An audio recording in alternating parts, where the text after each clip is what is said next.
Hello. Hello. गुरुजी प्रणाम। जी।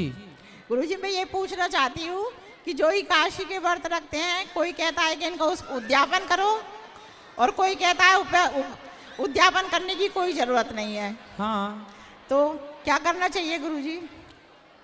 उद्यापन एकादशी का ना करो तो भी ठीक है, कर लो तो भी ठीक है, ना करो तो ना करो। अच्छा, ऐसा जरूरी नहीं है? कोई जरूरी नहीं है। एकादशी करते करते जीवन पूरा हो तो बहुत अच्छा है। अच्छा। उद्यापन करना है तो अपनी बुराइयों का भी कर दो, झूठ अच्छा। छल का निंदा चुगली का भी उद्यापन करो। अच्छा। और गुरुजी मैं ये पूछना चाहती हूँ, जिनके बेटियां होती हैं और कहते हैं कि जो बेटा नहीं है तो उनका मुक्ति नहीं मिलती है, ये बात सच है या गलत है? कौन बोला कि मुक्ति नहीं मिलती? बहुत कहते हैं। पूछना उनसे समाज कहता है। समाज से पूछना कि मीराबाई के बेटा नहीं हुआ तो क्या मीरा को मुक्ति नहीं मिली? पूछना उनसे मूर्खों से। अच्छा। कि मीराबाई के बेटा नहीं था। हाँ जी। क्या मीराबाई के बेटा था? बोलो मेरी माँ। यो कहते हैं कि कौन पानी देगा? अरे जो हम पूछ रहे हैं पहले वो बताओ, क्या मीराबाई के बेटा था? नहीं। तो क्या उनकी मुक्ति नहीं हुई? लोग कह रहे पानी कौन देगा? अरे पानी कौन देगा? पानी नल देता है पानी। पानी तो दे ही रहा है नल, है ना? भगवान करे कि किसी से पानी लेने की जरूरत ही ना पड़े। हम निराश्रित क्यों, किसी के आश्रित क्यों हो? भगवान के आश्रित रहें। कहते हैं ना कि बाद में पानी मिलता है, आपने कहा था कि श्राद्ध में पानी देते हैं। अरे भाई है बेटा तो देगा। आजकल तो बेटा है फिर भी तो श्राद्ध नहीं कर रहे हैं। हाँ जी। कहाँ कर रहे हैं बेटा श्राद्ध? हाँ जी। फिर इसलिए जो है वो ही तो नहीं कर पा रहे हैं। इसलिए बेटा करे, ये बेटे का कर्तव्य है, पर ना करे तो आप जीवन में, इसलिए तो बोला कि अपनी 13वीं बरसी करके ही मरो, अच्छे काम करके मरो। तो बेटा ना करे तो भी अपना उद्धार है। हम क्यों किसी के भरोसे रहें कि बेटा करेगा तो हमारा उद्धार होगा? हम अपना जीते जी अच्छे कर्म करेंगे ना तो हमें बेटों का मुंह ना ताकना पड़ेगा मुक्ति के लिए। अच्छा, धन्यवाद।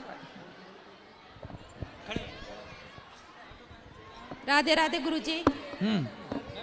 गुरुजी मेरी ये 2 बच्चियां हैं, इनको आशीर्वाद देना, ये सदा खुश रहें। बिल्कुल। गुरुजी जब मैं व्रत रखना चाहती हूँ एकादशी का, हाँ। लेकिन सब लोग मना कर देते हैं कि एकादशी का व्रत मत रखो, तुम्हारी बच्चियां छोटी हैं अभी, तो व्रत रख सकते हैं या नहीं रख सकते? नहीं, बच्चियां छोटी हैं तो एकादशी में फल खा लिया करो।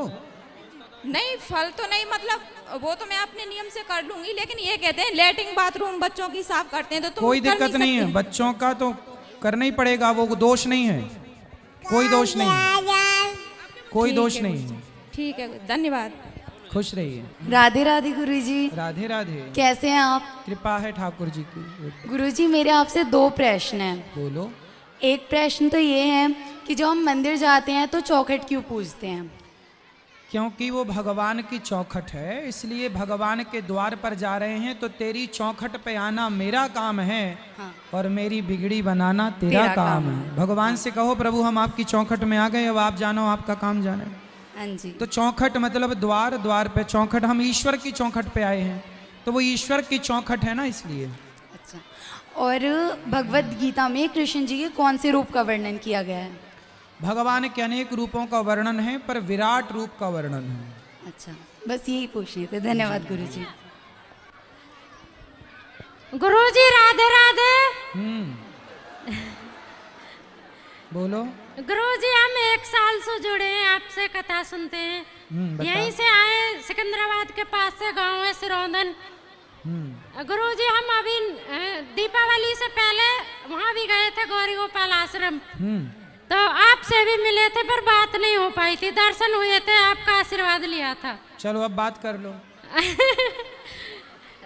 गुरुजी हम मतलब माताओं के लिए हर महीना कुछ पैसे निकालते हैं जब से कथा से जुड़े हैं। वाह। तो गुरुजी आशीर्वाद देना मेरे परिवार पे। जरूर आशीर्वाद। देखो कितना अच्छा भाव है कि थोड़ा थोड़ा पैसा, इतने सामान्य गरीब परिवार से होने पर भी ये वृद्ध माओं के लिए इतना बड़ा भाव है, यही बहुत बड़ी बात है। आपने सोचा, ये बहुत अच्छा है। हाँ गुरुजी हम साल भर के जो जुड़े पैसा वो दे के आए थे। ठीक है। अरे तो भूल गई। चलो याद आए तो फिर पूछ लेना।